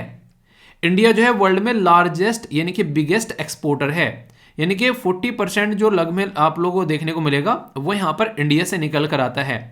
इंडिया राइस का प्रोड्यूसर अगर बात करें तो ये याद रखिएगा, ये सेकंड नंबर पर आता है आफ्टर चाइना। कंफ्यूज मत हो जाना। लार्जेस्ट हमारा इंडिया जो है वो लार्जेस्ट एग्रीकल्चर क्रॉप है, हमारे देश की लार्जेस्ट एग्रीकल्चर क्रॉप है। बिगेस्ट एक्सपोर्टर भी हैं हम लोग, और इसके साथ में सेकंड नंबर पर आता है प्रोड्यूस करने में आफ्टर चाइना। तो ये इसके बारे में कुछ बेसिक इन्फॉर्मेशन हो गई जो कि आप लोगों को पता होना चाहिए। अच्छा, मैंने ये तो बता दिया आप लोगों को कि हमारा देश कहाँ पर स्टैंड करता है, पर लेकिन इसके ऊपर कई बार ऐसे आर्टिकल छापे जाते हैं अलग अलग न्यूज़पेपर में जो कि क्रिटिसाइज करते हैं हमारे देश को। क्यों, वो आप लोग समझेंगे इस पर्टिकुलर यहाँ से टॉपिक से। अभी आप लोग यहाँ पर समझिए, यहाँ पर ये बोला गया है कि 1 किलो चावल अगर आप लोग उगाते हैं तो उसमें लगभग 3000 से लेकर 5000 लीटर तक पानी आप लोगों का खर्च होता है। तो सोचो अगर आप लोग 2 किलो चावल भी बेच रहे हो मार्केट के अंदर में, तो इसका मतलब ये हो गया कि आप लोग 5000 रुपये 1 लीटर के हिसाब से मत लगाओ। अगर आप लोग इसको 2500 भी लगा रहे हो, यानी कि एक तरीके से 2500 लीटर, तो आप लोग बोल सकते हो कि लगभग 2 किलो चावल पे 5000 लीटर आप लोगों ने पानी बेच दिया। और इसी को अगर आप लोग इंटरनेशनल लेवल पर एक्सपोर्ट कर रहे हो, हमने अभी क्या बोला यहाँ पर कि 40% अपना एक्सपोर्ट जो है हम लोग इंटरनेशनल लेवल पर कर रहे हैं। तो मोटे मोटे तौर पर आप लोग बोलो कि हम लोग अपना पानी एक्सपोर्ट कर रहे हैं, हम लोग अपना वाटर एक्सपोर्ट कर रहे हैं। इसीलिए ये थोड़ा सा मुझे मतलब थोड़ा सा सुनकर भी मुझे थोड़ा सा इरिटेशन होता है इस चीज़ को लेकर। जो अमीर देश है ना, जैसे कि यूएसए हो गया, ठीक है, या फिर यूरोपियन ये कंट्री हो गए, ये क्या करते हैं, ये पैसा देते हैं और चावल खरीद लेते हैं, जैसे इंडिया से, चाइना से, इन देशों से। तो यहाँ पर ये लगता है कि अपने पानी को बचा रहे हैं और यहाँ पर चावल नहीं खरीद रहे हैं हम लोग, इनको चावल नहीं बेच रहे हैं, हम लोग अपना पानी बेच रहे हैं। ऐसे ऐसे भी कई बार आर्टिकल जो हैं वो लिखे जाते हैं। तो कहने का मतलब यहाँ पर ये हो जाता है कि अमीर देश जैसे यूएसए है, उसके पास में ऑयल यानी कि तेल का बहुत बड़े बड़े भंडार हैं, पर लेकिन भाई साहब अपने इस्तेमाल नहीं करता है, वो हमेशा खरीद कर लेकर आएगा उन देशों से जो बेच रहे हैं अपना दबाकर, ठीक है। तो खरीदते रहो इनसे, अपना जब आगे काम आ जाएगा। यानी कि अपना पैसा जो है वो सेव कर रखा है, दूसरों का पैसा जो है वो उड़ाया जा रहा है, ठीक है, ऐसा आप लोग बोल सकते हैं। या फिर ये उदाहरण ज़्यादा सही नहीं होगा, मतलब अपना जो सामान है वो इमरजेंसी के लिए रख रखा है, दूसरों से खरीद कर उसको इस्तेमाल कर रहे हैं, तो ये एक स्मार्ट स्ट्रेटजी आप लोग बोल सकते हैं फ्यूचर ओरिएंटेशन के पॉइंट ऑफ व्यू से। पर लेकिन जैसे हमारा देश हो गया, जो गरीब तबके के देश हैं, उनको ये चीज़ें जो हैं कहीं ना कहीं एक तरीके से पैसे के पॉइंट ऑफ व्यू से देखते हैं कि हमारा एक्सपोर्ट कितना बढ़ गया है, तो वो आप लोग ऐसे समझ सकते हैं। ठीक है, अभी यहाँ पर अपने देश में अगर थोड़ी सी मैं बातें करूँ, सबसे ज़्यादा चावल किस राज्य में उगाए जाते हैं, बताइए जरा, देखता हूँ आप लोग क्या सही आंसर देते हैं। इसके बारे में थोड़ा सा आप लोग वीडियो को पॉज करके एक बार आंसर देना, फिर आप लोग अच्छे से सुनिएगा, जो बेसिक इन्फॉर्मेशन मैं आप लोग को बताऊंगा सारी एक एक कर। ठीक है, राइस जो है वो एक स्टेपल फूड है। स्टेपल फूड क्या होता है? स्टेपल फूड होता है वो खाना जो कि बहुत ही एक अधिकांश भाग में देश के द्वारा खाया जाता है, तो उसको मुख्यतः खाद्य आप लोग बोल सकते हैं, जो कि खाया जाता है, स्टेपल फूड बोल सकते हैं। इसको उगाने के लिए जो टेम्परेचर होना चाहिए वो टेम्परेचर लगभग आप लोगों को 22 से लेके 32, इसीलिए काफ़ी लार्ज स्केल पर कोस्टल एरिया में आप लोगों को ये देखने को मिलता है। पर लेकिन आज की डेट में कई सारे राज्यों में ये उगाया जाता है, जहां पर लगभग 150 से लेके 300 सेंटीमीटर तक रेंज चाहिए। ये थोड़ी सोचने वाली बात होगी, अब थोड़ा जो बताऊंगा मैं आप लोगों को, इतना पानी चाहिए इसको। पर लेकिन उन राज्य में भी ये उगाया जा रहा है काफ़ी लार्ज स्केल पर, जहां पर ज़्यादा पानी नहीं है, तो इसका मतलब है कि ट्यूबवेल वगैरह या फिर अपना जो पानी है जो नहर वगैरह का, उसका इस्तेमाल करके भी इसको उगाया जा रहा है। जब से हमारे देश में ग्रीन रिवॉल्यूशन आया, तब से लेके अब तक का चावल की पैदावार और गेहूं की पैदावार बहुत बड़ी हमारे देश में। पहले हमारे देश में खाने के लाले पड़े रहते थे, पर लेकिन आज की डेट में हमारे इतने अच्छे दिन आ गए हैं कि हम लोग अपना एक्सपोर्ट भी कर पा रहे हैं इन चीज़ों का, ये आप लोग समझ सकते हैं। देश में सबसे ज़्यादा चावल कहाँ पर उगाए जाते हैं? पहले नंबर पर है वेस्ट बंगाल, दूसरे नंबर पर है यहाँ पर उत्तर प्रदेश, तीसरे नंबर पर है पंजाब। पंजाब के बारे में ये बात की जाती है कि मैक्सिमम ये वाटर टेबल यूज़ करता है पानी को बेसिकली चावल को उगाने के लिए, इसीलिए कहते हैं कि बहुत सारा पानी जो है वो पंजाब के अंदर में चावल की खेती में जाता है, और वाटर टेबल जो है वो नीचे जाती जा रही है, यानी कि पानी का स्तर जो है वो नीचे गिर रहा है। ऐसी भी बातें देखने को मिलती है। मिट्टी इसके लिए यहाँ पर डीप क्ले और लूमी सॉइल चाहिए। कौन कौन से राज्य है? वेस्ट बंगाल टॉप पर है, पंजाब बेसिकली उत्तर प्रदेश ये देखने को मिलेंगे, आंध्र प्रदेश, बिहार, ये आप लोगों को यहाँ पर देखने को मिलते हैं। कई जगह आंकड़ों में क्योंकि ज़्यादा गैप नहीं है, पंजाब और उत्तर प्रदेश कई बार ऊपर नीचे भी आप लोगों को नजर आते हैं। कभी आप लोगों को पंजाब दूसरे नंबर पर देखने को मिलेगा, कभी उत्तर प्रदेश आप लोगों को दूसरे नंबर पर देखने को मिल जाता है, तो इसमें कंफ्यूज मत होना। ठीक है, फिर आगे चलकर आप लोग यहाँ पर आगे देख सकते हैं, ये कुछ और राज्य हैं जो कि राइस प्रोडक्शन के बारे में बात करते हैं। हालांकि ये डेटा थोड़ा आप लोग यहाँ पर 2017 का 16-17 के करीब का मैप है। फिलहाल के टाइम पर वेस्ट बंगाल, पंजाब, उत्तर प्रदेश, आंध्र प्रदेश और बिहार ये हैं। इंडिया सेकंड सबसे प्रोड्यूस करने वाला राज्य है, वो मैंने आप लोगों को बता दिया। गवर्नमेंट के कई सारे इनिशिएटिव भी हैं, जैसे national food security mission, hybrid rice seed, इसी के साथ में राष्ट्रीय कृषि विकास योजना, तो ये कई सारे इनिशिएटिव हैं गवर्नमेंट के, जो कि इन चीज़ों को सपोर्ट करने की बात यहाँ पर की जाती है। तो चावल, जैसे मैंने आप लोगों को बातें बताई, ये सारी बेसिक इन्फॉर्मेशन है जो कि आप लोगों को पता होना चाहिए। अभी जो यहाँ पर इस मुद्दे पर काम करने वाली जो बातें करते हैं हम लोग, तो यहाँ पर आप लोगों को मैंने बताया, तो ये आप लोगों को पता ही होना चाहिए। सारी बातें मैंने आप लोगों को यहाँ पर बताई जो कि बेसिक है। अभी ये कई बार क्वेश्चन पूछा जाता है, जैसे हमारे देश में क्रॉपिंग पैटर्न के बारे में जब हम लोग बात करते हैं, तो 3 है क्रॉपिंग पैटर्न यार। ठीक है, एक को बोलते हैं रबी, दूसरे को बोलते हैं खरीफ और तीसरे को बोलते हैं जायद। ठीक है, तो रबी और खरीफ जो है वो मेन है, और जायद जो है वो इनके बीच में बेचारा फंसा रहता है कहीं ना कहीं, ऐसा बोल सकते हैं। तो जो चावल है वो किस कैटेगरी में आता है? तो चावल जो है रबी में आता है या फिर खरीफ में आता है? तो चावल जो है वो आप लोगों को देखने को मिलेगा खरीफ की क्रॉप में आता है ज़्यादातर। ठीक है, पर लेकिन जो गेहूं है, वीट जो है, वो आप लोग को रबी क्रॉप में देखने को मिलेगा। और रबी क्रॉप वो होती है जो अक्टूबर में बोई जाती है, दिसंबर अक्टूबर के बीच में, और अप्रैल और जून के बीच में काटी जाती है। इसको ज़्यादा समझने के लिए अगर आप लोग चाहते हैं तो आप लोग अंडरस्टैंडिंग डेवलप खासकर कर सकते हैं, जो कोई गांव वाले एरिया से आता है। गेहूं बोते किस टाइम पर है खेतों में, और फिर हम लोग काटते किस टाइम है उसको, तो उससे आप लोग अंदाजा लगा सकते हैं। ठीक है, ये आप लोग ऐसी चीज़ें हैं जो आप लोग अपने घर पर पेरेंट्स के साथ में डिस्कस कर सकते हैं, उनसे पूछ सकते हैं, क्योंकि वे कभी ना कभी किसी न किसी गांव से निकल कर आते हैं, तो उनको पता है इन सब चीज़ों का, तो आप लोग और अच्छे से क्लैरिटी लेकर आ सकते हैं। तो ये सारी चीज़ें अपने घर वालों से भी डिस्कस किया करो, ताकि आप लोग इन चीज़ों को याद रख सको। देखो यार, अपने घर में बिना आप लोग एक अच्छा माहौल बना सकते हैं। कोई क्वेश्चन माइंड में आ गया, मम्मी से पूछ लिया, कोई ऐसी आ गई कल्चर की बात कि मम्मी ये चीज़ें क्यों बनाते हैं हम लोग, ठीक है, उनको नहीं पता है, तो दोनों बैठ के सर्च करो, फिर आप लोग देखो कि हाँ उनको भी बताओ, थोड़ा अपने आप भी जानो।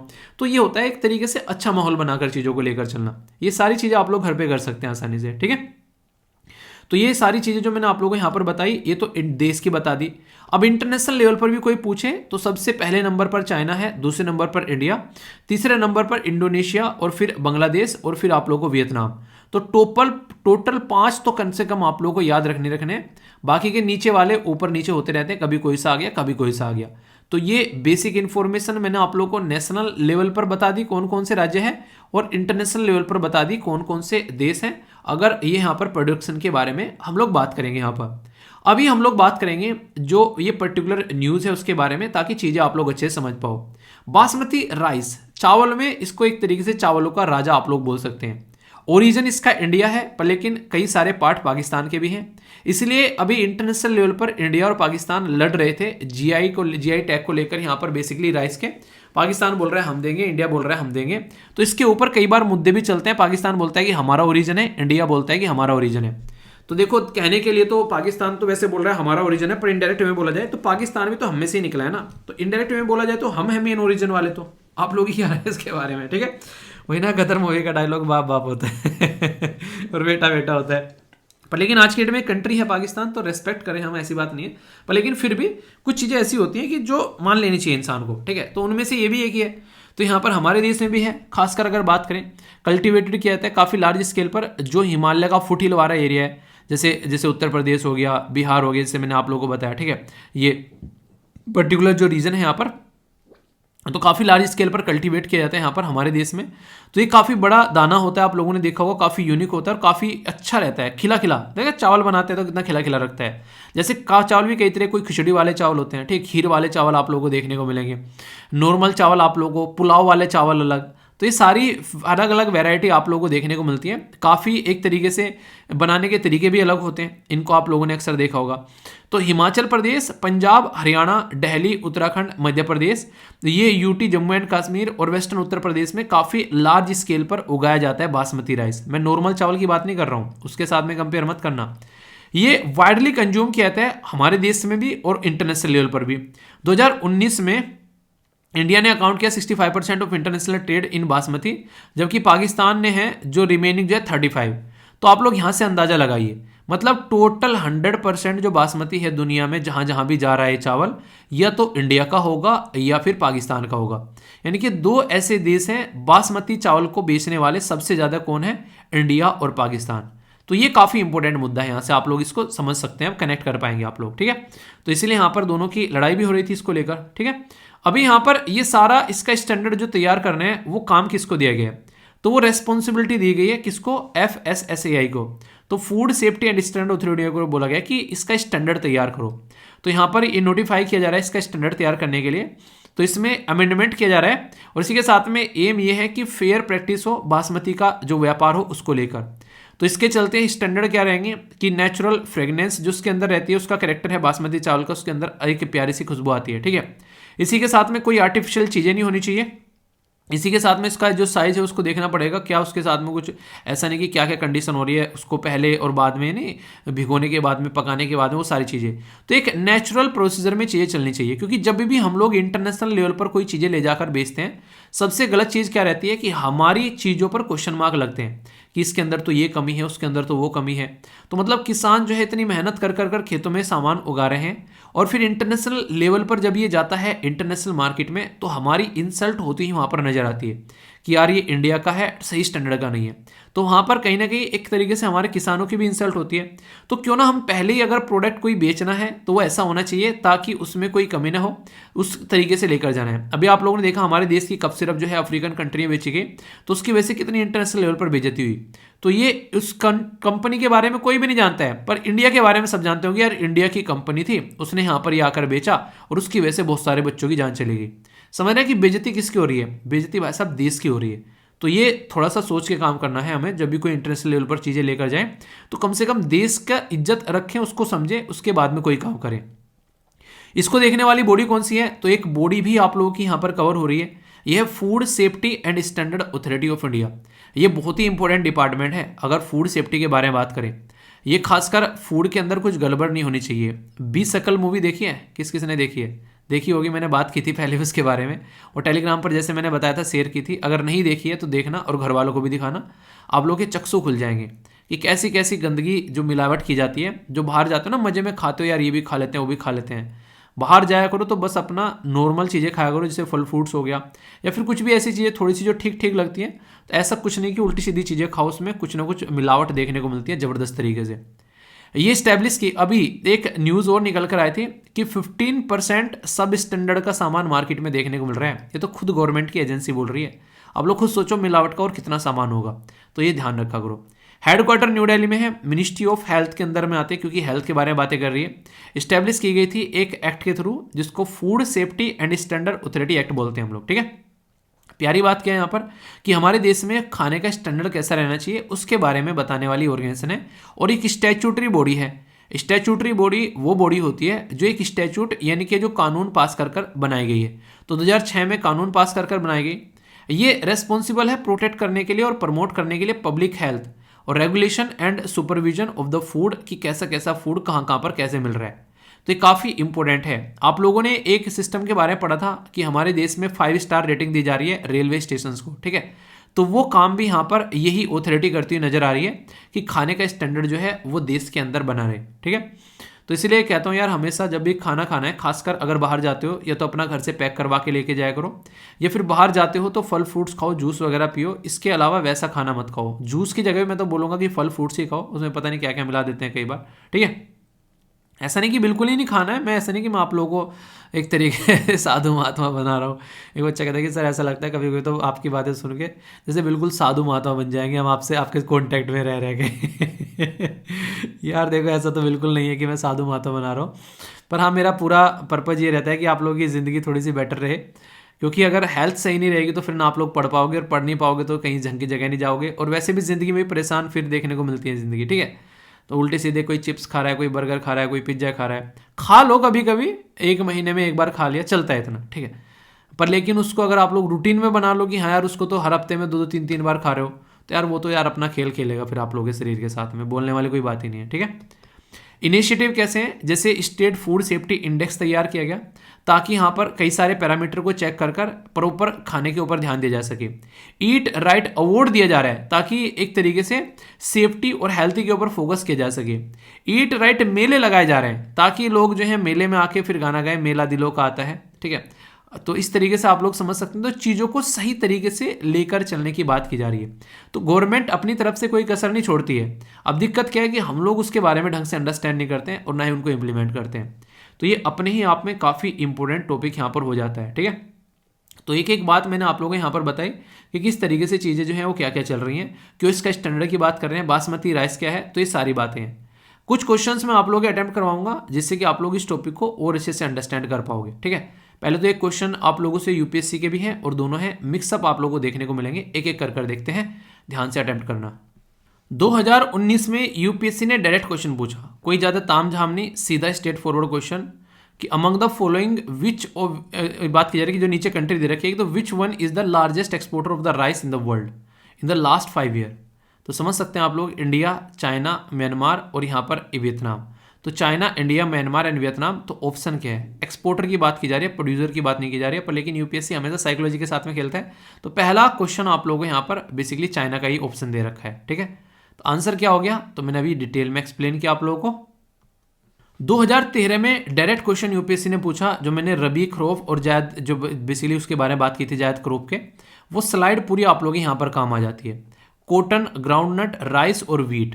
अभी मैंने क्या बताया, जो राइट और वीस को अगर आप लोग यहाँ पर आइडेंटिफाई कर पाते हैं तो यहाँ पर बात की जा रही है खरीफ क्रॉप के बारे में। तो रबी क्रॉप और खरीफ क्रॉप के बारे में मैंने आप लोगों को यहाँ पर स्लाइड दिखाई थी, एक बार फिर से दिखा देता हूँ, क्वेश्चन को अटेम्प्ट करने में हेल्प मिलेगी आप लोगों को। खरीफ क्रॉप है राइस, रबी क्रॉप है यहाँ पर वीट, ठीक है, यानी कि गेहूं से रबड़ी बनाई जा रही है, ऐसा आप लोग याद रख लेना, याद रखने के लिए क्योंकि कन्फ्यूजन हो जाता है कई बार, ठीक है। तो मुझे तो ऐसे ही मैंने याद किया था इसको। तो यहाँ पर अब देखिए आप लोग, जैसे कि राइस क्या हो गया, यानी कि गेहूं क्या हो गया, गेहूं से रबड़ी बनाई जा रही है, रबड़ी मतलब रबी क्रॉप। तो यहाँ पर खरीफ तो है नहीं, तो चौथा ऑप्शन आप लोगों को खत्म हो गया। जैसे ही चौथा ऑप्शन आप लोगों ने काटा तो 2 ऑप्शन आप लोग कट गए सीधे सीधे, ऐसे आप लोग समझ सकते हैं, ठीक है। बाकी आंसर क्या हो गया, आंसर यहाँ पर सी हो गया। अगर आप लोग एलिमिनेशन मेथड का इस्तेमाल ढंग से करना सीख गए तो बहुत सारे क्वेश्चन आप लोगों के सही हो जाते हैं। यूपीएससी जब क्वेश्चन फ्रेम करता है ना यार, वो आप लोग को इस तरीके से फ्रेम करके क्वेश्चन नहीं देता कि आप लोग जो है आसानी से सारे के सारे क्वेश्चन कर लोगे। यूपीएससी का टारगेट ये रहता है कि 25 से 30% जो क्वेश्चन होते हैं, अगर पेपर उठाकर देखोगे उसमें वो क्वेश्चन रहता है कि सब अटेम्प्ट कर लेंगे, सबको लगता है वाओ क्या तैयारी हो रखी है, ठीक है। पर लेकिन उसके ऊपर जैसे जैसे आप लोग बढ़ेंगे, जैसे कि आप लोग 30 से लगभग 45 के बीच में जाएंगे, तो कुछ कुछ बेसिक अच्छी नॉलेज होगी तो ही आप लोग अटेम्प्ट कर पाओगे। इससे ऊपर जाओगे तो आप लोग की कॉमन सेंस इस्तेमाल होनी स्टार्ट हो जाती है। तो ये पैटर्न रहता है यहाँ पर यूपीएससी का, इसीलिए यहाँ पर यूपीएससी को एक अच्छे तरीके से देखा जाता है, ठीक है। क्वेश्चन फ्रेम किया गया है food safety and standard authority of India के बारे में। बोला जा रहा है कि एक स्टैट्यूटरी बॉडी है। जी हाँ, बिल्कुल स्टैट्यूटरी बॉडी है। इस्टेब्लिश की गई थी 2008 में। जी हाँ, 2008 में इस्टेब्लिश की गई थी और प्रमोट करती है यहाँ पर क्या क्या चीज़ें, ये बोला गया कि सुपरविजन करती है और रेगुलेट करती है एक अच्छा खाना लोगों तक पहुँचे। करेक्ट और इनकरेक्ट आप लोगों को बताना है। Only one, only two, all three या फिर नन ऑफ द अबव। तो ए, बी, सी या फिर डी में आप लोगों के हिसाब से क्या सही आंसर है आप लोग बता दो। मैं उसी में अपनी आत्मा संतुष्ट कर लूँगा, तृप्त कर लूँगा, ठीक है। सही आंसर क्या है, सी है। सारी की सारी स्टेटमेंट जो है वो करेक्ट है। अभी डिटेल में मैंने एक्सप्लेन किया है तो कोई भी डाउट इसको लेकर माइंड में नहीं होना चाहिए। खुद देखो यूपीएससी ने अपने आप भी क्वेश्चन पूछ लिया इस बॉडी से, यानी कि आप लोगों को लग रहा है कि बॉडी क्यों पढ़ा दी सर, ऐसा लग रहा है कि एक एक्स्ट्रा बात बता दी फालतू की, ठीक है। यूपीएससी खुद क्वेश्चन पूछ चुकी है। Food safety and standard authority act जो है वो रिप्लेस करके बेसिकली एक तरीके से रिप्लेस करके बनाया prevention of the food alteration, जो एक्ट था 1954 का, ये बोला गया। फूड सेफ्टी जो है और उसी के साथ में जो उसका स्टैंडर्ड अथॉरिटी ऑफ इंडिया जो है वो किसके अंदर में आता है, वो मिनिस्ट्री ऑफ, जो यहाँ पर director general of health and the service in ministry of health and family welfare. तो सही आंसर क्या है, 1, 2, 3 या फिर 4, 1 ओनली, बोथ या फिर नन। तो ये है सही आंसर आप लोगों का ए, ठीक है। ये इसको रिप्लेस कर बनाया गया। पहले था prevention of the food adulteration, यानी कि कोई मिलावट नहीं होनी चाहिए, उसके लिए था, तो ये बनाया गया। दूसरा इंपॉर्टेंट क्वेश्चन क्या है, ये एक ऑटोनोमस बॉडी है मिनिस्ट्री ऑफ हेल्थ के अंदर में, director general of health and director general of health service के अंडर में ये नहीं आती है। तो एक ऑटोनोमस बॉडी है, अपने ही आप में एक पावरफुल बॉडी आप लोग इसको बोल सकते हैं। तो यूपीएससी थोड़ा सा अलग ले जाकर आप लोगों से क्वेश्चन पूछ लेता है, पर लेकिन क्वेश्चन ऐसा कतई नहीं रहेगा कि आप लोग उसका आंसर ही न कर पाए अगर बेसिक नॉलेज होगी तो। ये क्वेश्चन 2019 से पूछा गया पर थोड़ा सा ज्यादा एनालिटिकल हो गया है यहाँ पर, अगर आप लोग इसको देखेंगे। यानी कि एक पूरा खरीफ क्रॉप के बारे में पूछ लिया और बोल रहा है कि एरिया जो है कल्टीवेशन का बढ़ रहा है घट रहा है, ठीक है। जवार के कंपेयर में कौन सी ऑयल सीड वगैरह ज़्यादा है, फिर जवार ज़्यादा है, इस तरीके से क्वेश्चन बन गया। Cotton cultivation is more than the sugar cane. तो बेसिक ऐसा क्वेश्चन हो गया कि आप लोगों को एक अच्छी खासी नॉलेज चाहिए। तो ये चार्ट है इसके लिए जो आप लोगों के सामने है, ये सारी बातें बता रहे हैं और आंसर यहाँ पर इसका ए हो जाता है। तो ज़्यादा टेंशन नहीं लिया करते, अगर कोई ऐसा क्वेश्चन आता है वो सबके लिए आता है, ठीक है।